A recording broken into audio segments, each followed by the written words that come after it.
Hello everyone, welcome to PCS study circle Delhi. मैं Shivam PCS study circle Delhi में आप सभी का स्वागत करता हूं। गाइस, यदि मेरे चैनल पर पहली बार है तो मेरे चैनल को सब्सक्राइब करें। गाइस, हम कल 4 क्वेश्चंस कंप्लीट कर चुके थे, जिसमें बंद अर्थव्यवस्था, खुली अर्थव्यवस्था, समाजवादी अर्थव्यवस्था और पूंजीवादी अर्थव्यवस्था को कंप्लीट कर चुके थे। आज हम इस सीरीज को आगे बढ़ाते हुए अगला क्वेश्चन करेंगे। अगला क्वेश्चन मिश्रित अर्थव्यवस्था। तो गाइस, मिश्रित अर्थव्यवस्था ऐसी अर्थव्यवस्था होती है, जैसे कि आप शब्द से समझ पा रहे हैं, जिसमें पूंजीवादी और समाजवादी दोनों अर्थव्यवस्थाओं का मिश्रण है ये। ठीक है, इसमें वो सारी विशेषताएं मिक्सअप होती हैं। इसमें जहाँ पूंजीवादी अर्थव्यवस्था की विशेषताएं भी होती हैं, कुछ समाजवादी अर्थव्यवस्था की विशेषताएं भी होती हैं, इसलिए हम इसे मिश्रित अर्थव्यवस्था कहते हैं। तो इसका पहला पॉइंट है, इसको हम कैसे लिखेंगे कि मिश्रित अर्थव्यवस्था ऐसी अर्थव्यवस्था है जिसमें पूंजीवादी एवं समाजवादी दोनों प्रकार की अर्थव्यवस्थाओं की विशेषताएं विद्यमान होती हैं। ठीक है। सेकेंड पॉइंट है, आर्थिक क्रियाओं का बाजार शक्तियों पर निर्भर होना और सरकार का आवश्यक हस्तक्षेप। ठीक है। इसमें क्या होता है कि जो भी आर्थिक क्रियाएं होती हैं, और पूंजीवादी अर्थव्यवस्था के अनुसार देखा जाए तो आर्थिक क्रियाएं जो होती हैं वो बाजार शक्तियों की स्वतंत्र अंतःक्रिया पर निर्भर करती हैं। ठीक है। लेकिन दूसरी ओर जो सरकार है वो इस पर अपना आवश्यक नियंत्रण रखती है, ताकि उत्पादन, उपभोग एवं ऐसी अन्य क्रियाओं पर नियंत्रण स्थापित किया जा सके। ठीक है। तो दूसरे पॉइंट को हम लिखेंगे कि इस प्रकार की अर्थव्यवस्था में समस्त आर्थिक क्रियाएं बाजार शक्तियों की स्वतंत्र अंतःक्रिया पर छोड़ दी जाती हैं, लेकिन सरकार इन पर अपना नियंत्रण रखती है, ताकि उपभोग, उत्पादन एवं अन्य क्रियाओं पर नियंत्रण स्थापित किया जा सके। तीसरा पॉइंट लिखेंगे, इस अर्थव्यवस्था में सरकार आर्थिक एवं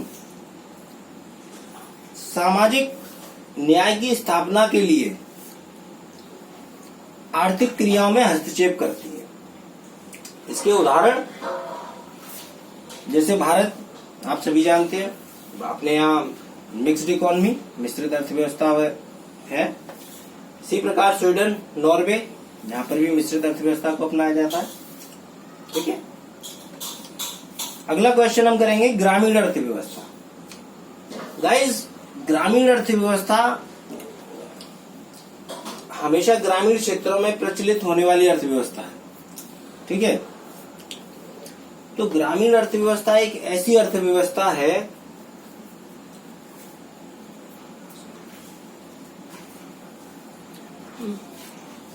गाइस, ग्रामीण अर्थव्यवस्था ऐसी अर्थव्यवस्था है जिसमें प्राथमिक आवश्यकता की जो वस्तुएं होती हैं उन पर अधिक जोर दिया जाता है। प्राथमिक आवश्यकताएं कौन सी होती हैं आप जानते हैं, रोटी, कपड़ा, मकान।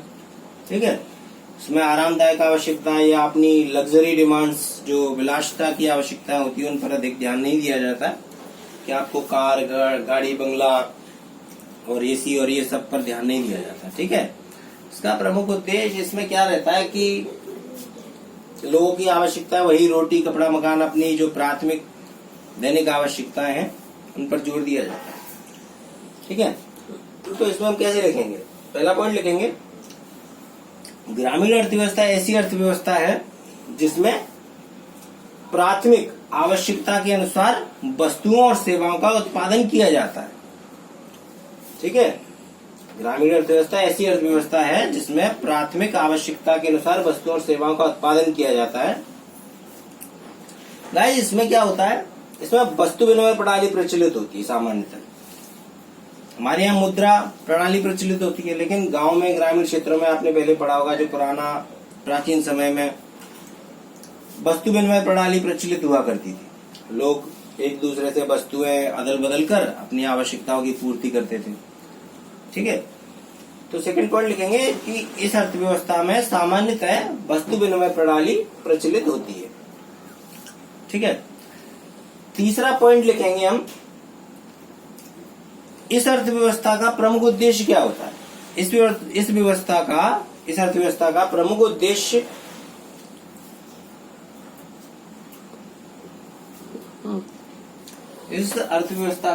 उद्देश्य ग्रामीण क्षेत्र की आवश्यकता की जो वस्तुएं और सेवाएं होती हैं, ठीक है, उनकी मांग एवं आपूर्ति को सुनिश्चित कर गांव को आत्मनिर्भर बनाना होता है। इस अर्थव्यवस्था का प्रमुख उद्देश्य ग्रामीण क्षेत्र की आवश्यकता की वस्तुओं और सेवाओं की मांग एवं पूर्ति को सुनिश्चित कर गांव को आत्मनिर्भर बनाना होता है। इसका प्रमुख आधार कृषि है। ग्रामीण क्षेत्र की जो अपनी अर्थव्यवस्था होती है, उसका प्रमुख आधार क्या होता है, कृषि होती है। ठीक है, तो ये हमारे 2 क्वेश्चन हुए। तीसरा क्वेश्चन,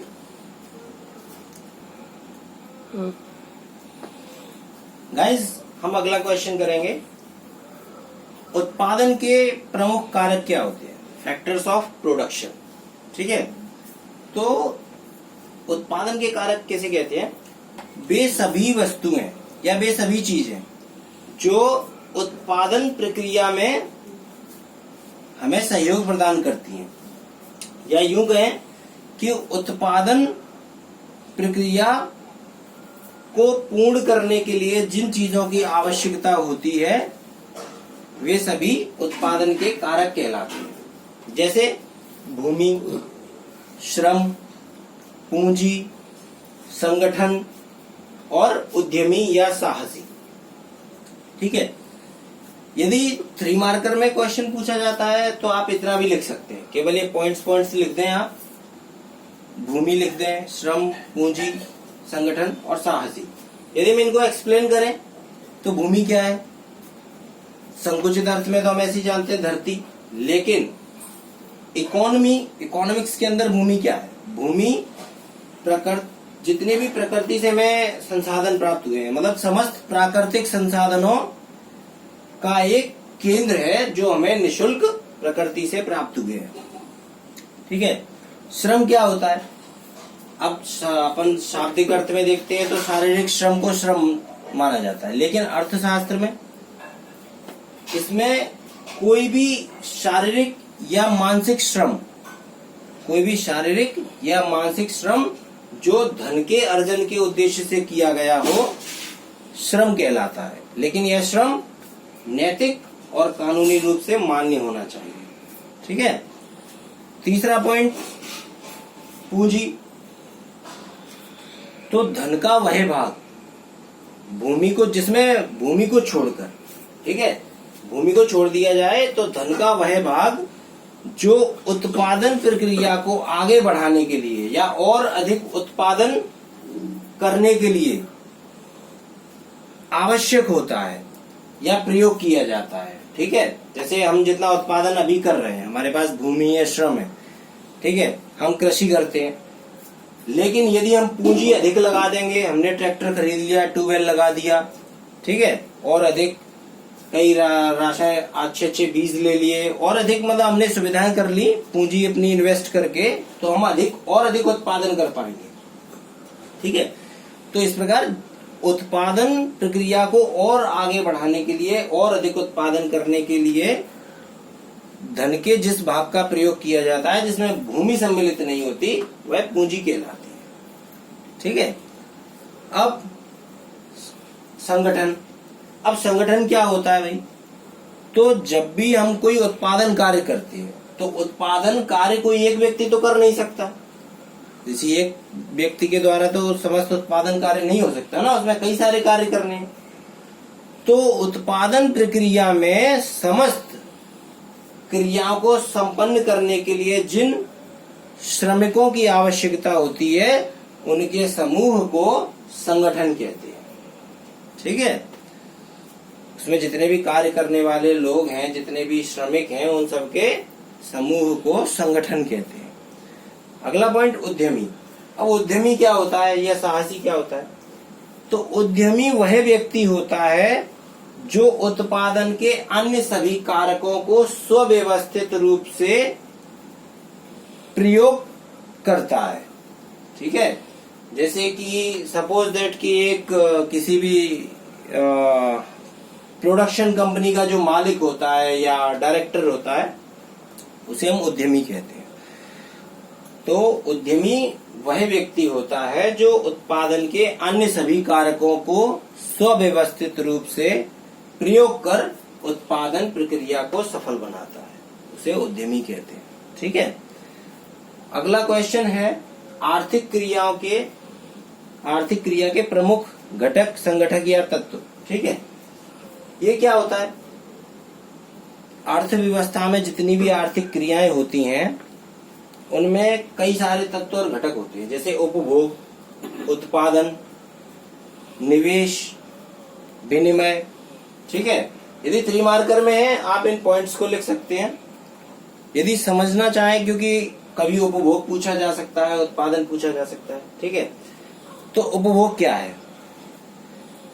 तो अपनी आवश्यकताओं की पूर्ति के लिए जिन वस्तुओं और सेवाओं का प्रयोग किया जाता है उस प्रक्रिया को उपभोग कहते हैं। अपनी आवश्यकताओं की पूर्ति के लिए वस्तुओं और सेवाओं का प्रयोग करना ही उपभोग कहलाता है। उत्पादन क्या है भाई? तो उत्पादन क्या है? कारकों एवं आगतों को उत्पाद में परिवर्तित करना ही उत्पादन कहलाता है। जो भी हमने कारक पढ़े उन सभी कारकों का प्रयोग करते हैं और आगतों का प्रयोग करते हैं। इन सभी का प्रयोग करके उत्पाद में परिवर्तित करना उत्पादन कहलाता है। ठीक है, जो भी हम रॉ मटेरियल लिया, श्रम लिया, पूंजी ली, सबका यूज किया और सबको यूज करने के बाद हमने एक नया प्रोडक्ट तैयार किया, तो उस प्रक्रिया को हमने क्या कहा? उत्पादन, प्रोडक्शन। ठीक है, तीसरा है निवेश। अब निवेश क्या है? इन्वेस्टमेंट। तो उत्पादन प्रक्रिया को आगे बढ़ाने के लिए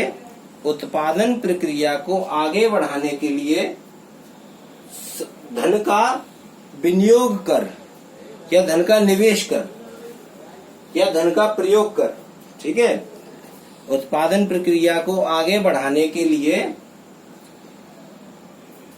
इस तरह लिख सकते हैं कि उत्पादन प्रक्रिया को आगे बढ़ाने के लिए स्थायी संपत्तियों जैसे भूमि, भवन, मशीनरी आदि में धन का प्रयोग कर उत्पादन प्रक्रिया को बढ़ाना निवेश कहलाता है।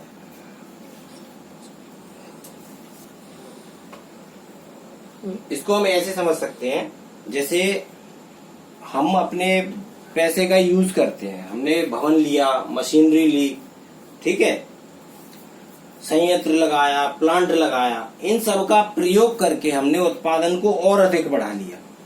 ठीक है, तो इसको हम क्या कहेंगे? भाई हमने अपने इस प्लांट में, इस फैक्ट्री में या इस कंपनी में हमने इन्वेस्ट कर दिया। ठीक है, तो इसी प्रकार अपने धन को स्थायी संपत्तियों में निवेश कर या प्रयोग कर उसे उत्पादन को आगे बढ़ाने के लिए प्रयोग करने की प्रक्रिया को हम निवेश कहते हैं। अब विनिमय। अब विनिमय क्या है? तो वस्तुओं और सेवाओं का आदान प्रदान करना या क्रय विक्रय करना अर्थशास्त्र में विनिमय कहलाता है। ठीक है, एक छोटी सी डेफिनेशन है विनिमय की कि दो या दो से अधिक व्यक्तियों के बीच वस्तुओं और सेवाओं का आदान प्रदान करना या क्रय विक्रय करना विनिमय कहलाता है। विनिमय के लिए वस्तु या सेवा के बदले में उचित प्रतिफल होना आवश्यक है। गाइस, आज के लिए इतना ही। फिर से मिलेंगे नेक्स्ट वीडियो में। यदि वीडियो आपको अच्छा लगे तो लाइक कीजिएगा, शेयर कीजिएगा, और आपको कोई डाउट हो तो आप कमेंट बॉक्स में बताइएगा। मैं कोशिश करूंगा आपके डाउट्स को क्लियर करने की। और जितना हो सके गाइस, वीडियो को शेयर कीजिए ताकि अदर स्टूडेंट्स की भी हेल्प हो सके। Thank you.